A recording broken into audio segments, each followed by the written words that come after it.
Hey there. So I mentioned in my last Picard video that I do find the first couple episodes of season two a little annoying. So for my rewatch, I'm just kind of inching my way through it in between doing other things. So I just did the next 15 minutes or so of episode one. And the one scene that really held my attention and I really thought was kind of cool and enjoyed was that really nice warm scene between Picard and Elnor as Picard says his goodbye and his congratulations to Elnor. Now that scene, like with a lot of the other things in the episode, I mean, it would have been nice to see at least something leading up to that. Kind of think about in Deep Space Nine when we got to watch Nog take all the little steps toward getting into Starfleet. So it wasn't just out of the blue, like in this case, where it's just like out of the blue suddenly, you know. But but I really enjoyed that scene, and I especially liked the part where Picard gave him that book from good old Ambassador Spock, or actually he just called him Spock, which sounds kind of funny since Spock is a historical figure, so we expect him to, when Tuvok mentioned Spock back in Voyager, he called him Ambassador Spock, which I guess just sounds a little more appropriate because for us we would call a historical figure either by their first name and last name together, or their title and their last name, like Dr. So and so or whatever, but never by a one syllable name. We wouldn't say, what I learned from John, or what I learned from, you know, whatever. But for Picard, it's a little different because he had actually met Spock, if you remember back in that TNG two-part episode in season five, Unification. And then maybe we could speculate as well, possibly maybe Spock is such a big topic in Picard's general conversation that for him, saying the name like that, just Spock, one syllable description there, maybe that's kind of like, if you had a friend who might just say Washington rather than George Washington because they already talk about Washington a lot. So it's just kind of like, it just comes out like that. But anyway, he gives him Spock's book as a gift. And I think it's just so cool and kind of this rustic thing where Starfleet captains are always passing around dusty old books. Except in this case, instead of being one of our dusty old classics from real life, this time it's one that hasn't been written yet. The Many and the One, which sounds a little bit like kind of the vibe. It sounds a little bit like some kind of Eastern religious philosophy or something like that, which is kind of, in a sense, kind of appropriate because Vulcan spirituality has always or often been portrayed kind of with that kind of flavor. So, but the quote that Picard references is interesting, which he shares right after Elnor expressed his concern regarding his studies. He expressed his concern that he's so excited and thrilled with this whole life transition kind of thing that he's concerned all that excitement will constitute distraction and limit the effectiveness of his study efforts at this early stage. And then Picard shares this quote from Spock's book: "Exhilaration enhances the absorption of knowledge,"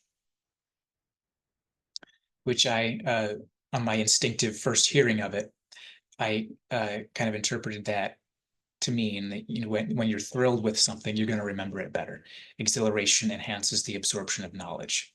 Since of course we don't have the context of how Spock said it in the book, but since Elnor is saying he's concerned that his excitement is going to distract him from his effectiveness, I would assume this quote is just talking about how we actually learn better when we've got some emotional skin in the game, or that was my initial assumption, or when we're really into something, we actually learn better.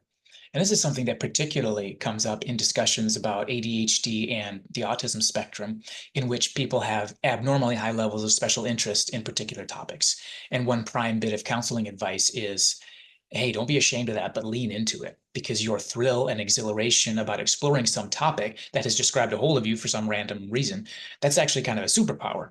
And same thing for the rest of us, those who gain special interests or gravitate towards certain topics and find the exploration process riveting, same thing, things just stick better. So exhilaration enhances the absorption of knowledge. So if you've got two people who are listening to the same history lecture about, let's say, the Industrial Revolution, and both of them know nothing about the subject, but one of them has just recently got interested in the topic, the other one has instead has just got recently interested in, let's say, Greek philosophy, well, that guy with the sense of fascination, with that feeling of exhilaration about the topic, he's probably going to remember a crazy significant amount of that content, and he's going to be able to spit it back to you, and you're like, dude, did you take notes? He's like, no, I just remember it all.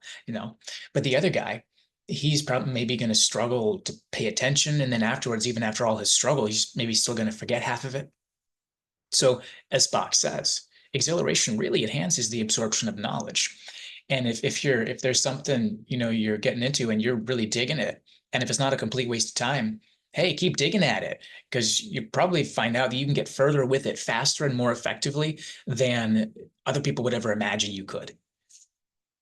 So my first reaction in this context, as I heard these words come out of Picard's mouth from Spock, uh, when I heard Picard share the quote after Elnor saying he was afraid his thrill might be being counterproductive, my first interpretation was that Picard is reminding Elnor that, according to Spock's understanding of the psychology of learning, once Elnor's initial distractible excitement levels off, then that same subjective passion that's making him kind of distractible and excited right now is going to make Elnor a powerful learner.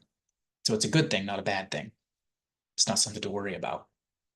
And I can relate to this aspect quite a bit. I remember back when I started my first master's degree back in 2013, and I moved to a completely different area, and I was really starting a completely new phase of life, just a lot of things changing and new things in life. And I was so excited that for weeks, I couldn't sleep, couldn't experience any calm moments, couldn't focus for extended periods. It also had a negative effect even on my spirituality, because I couldn't seem to tune in during quiet moments like I used to.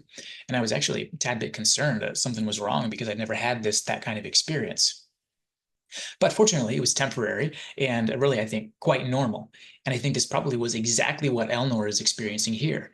He's about to start school, or I think he already started. I forget exactly where the context is, because they just throw you in here and they don't give you a lot of moments to drill in exactly what phase he's in. But I think he's doing his studies. The way he talked was that he's currently doing the work, but it's still new. But anyway, so where he's at, he's so excited and into this experience and the thrill and the endless possibilities of this life transition that it's really hard to mentally sit still and focus, and especially to concentrate on this academic stuff that takes real focus. So then this quotation here could help him to remember, hey, don't sweat it, because once that honeymoon phase wears off, that same passion that right now is keeping you from focusing is going to give you the passion of the obsessive hobbyist, or the passion of the straight A student whose brain is like a magnet because he's just into the topics. Because this is a really good thing in disguise. It seems like a bad thing right now. So anyway, that was my first reaction. And the funny thing with quotes is that sometimes you can actually take them in different ways. And since we don't know exactly the context that Spock said it in, we don't know necessarily exactly what he meant. But Picard does actually keep going, and he explains what he meant by it. And this is interesting to me, because it turns out that Picard didn't mean what I initially thought he meant, or at least not primarily, because as he goes on, Picard leaves Elnor with, in other words, live a little. So here's this quote from Spock to help you out in where you're at. Exhilaration enhances the absorption of knowledge. In other words, live a little. So Picard is taking the words in an entirely different direction than I would have initially understood him to be saying. He's not saying your exhilaration with the topic that you're learning about enhances your absorption of that knowledge, which is massively, massively true, and probably the most important thing for somebody who's wired that way. If he wants to capitalize on the capacities you've got, if you're wired that way. But rather than saying that, it seems that Picard is saying, more generally, just having some exhilaration in your life, having some thrill and energy and fun, can make it much easier to shift gears and get into school-related focus work when it's time for that. And this reminds me of a study that I read about 5 or 10 years ago, or at some point in that range. I read about this study. It was talking about it was trying to figure out what the best thing is on your little, when you're having a cram night for school and you've got, just a minute or two to distract yourself and take a break, and you're going to possibly look at something or watch something or read something on your computer or your phone or something like that. And if I remember right, the study didn't test for, it didn't include options like taking a quick walk or a run to clear your mind, or chatting with a friend, which would be, really the thing to do because of the physical aspect and stuff like that. But this was specifically, if I remember right, it was talking about choosing between the various options that you can do while you're still sitting in that chair, in the library, cramming desperately for the exam, or cramming to get your term paper written, and you've just got this minute in between, and you're going to look at something. And one of the main questions being asked by the people who created the study was specifically, is it helpful to do these particular things. The main one that caught my attention, and I think was the kind of thing that they were considering, was, is it really helpful to scroll Facebook, for example, on your break? And the study basically concluded that almost all of the things that people tend to do on their computer or on their phone in order to supposedly take a break from their study, it actually makes it more difficult to get back to your work and to concentrate and do well afterwards, and especially social media. But the one option of all the things that they considered and evaluated the results for, the one option that actually improved their ability to do good work after the break was, believe it or not, watching funny videos that actually make you laugh. Yep, you heard me right. That's not what I expected either. But the reason, apparently, is because laughter has a kind of therapeutic power to do some kind of rejuvenation or energizing or resetting from the kind of process that you're doing when you're cramming for that school assignment. And so, like Picard says, live a little, because exhilaration enhances your absorption of knowledge. If you don't know how to relax and have fun when appropriate, you may not be as effective at focusing and working hard when it's time for that.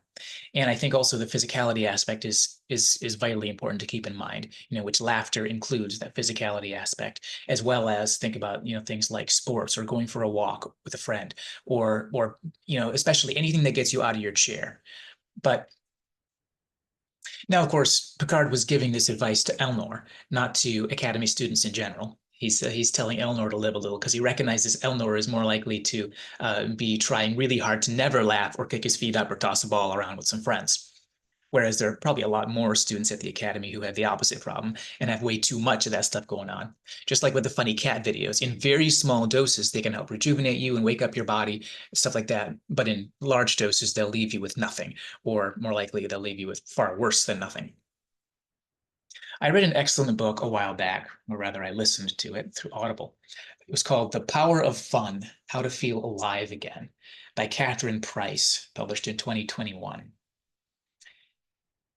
in which the author argues that fun and play are a life-giving, natural, and absolutely necessary part of human life, which we naturally tend to engage in as children, but often forget how to do as adults, to our own loss.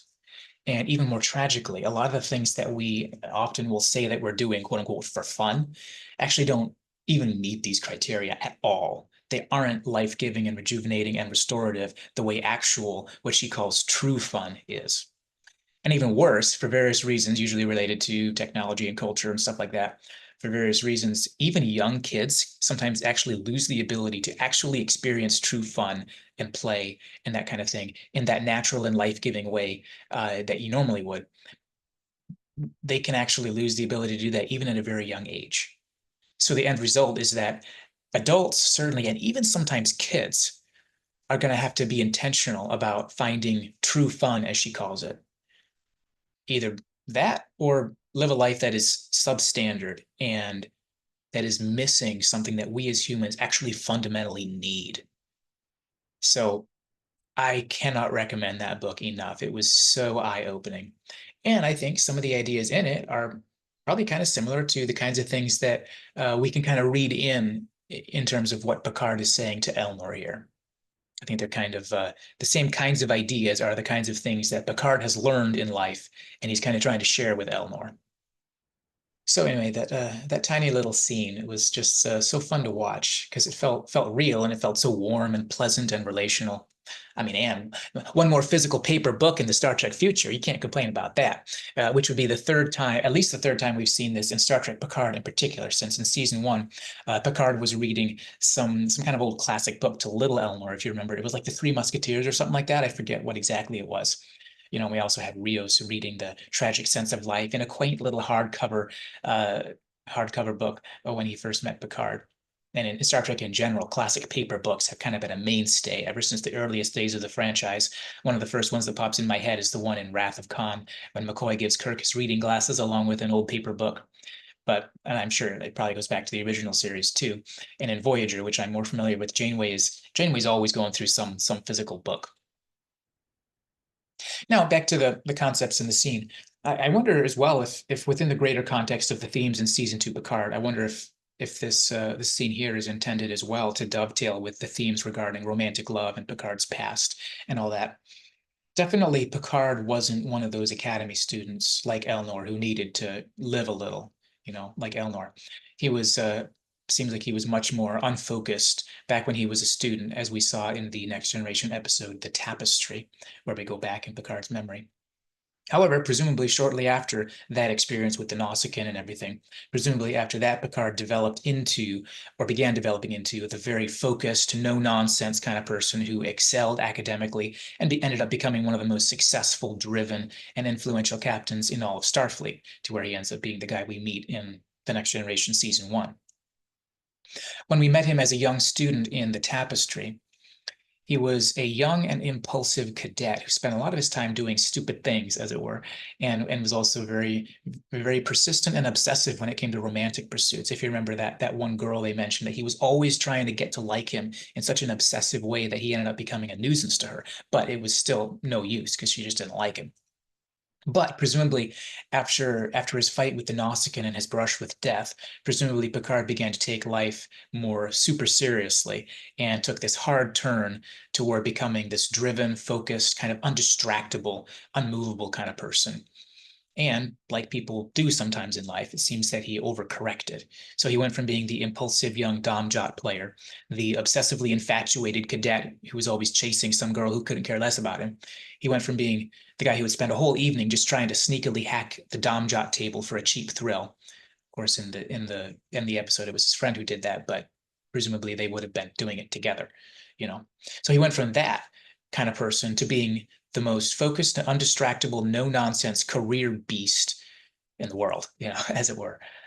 So, so I wonder if within the greater context of the main themes of Picard season 2, I wonder if this little discussion about exhilaration and distraction and success, I wonder if that probably also relates to the concepts like romantic love and the decisions we make, the decisions we all make about what you choose to focus on in life, and that kind of thing, which kind of goes into the larger scope of the season. And here he's recommending to Elnor to not be the kind of career beast that presumably he became for much of his adult life, but instead to take the time to smell the roses and live an actual life with people in it, and with enough of a life so you might actually feel alive. So, so anyway, that's it for this video. I might be making more shorter videos like this one as I move forward in my series talking about Picard, or I might go back to my longer style. I'm not sure at this point, but anyway, see you next time.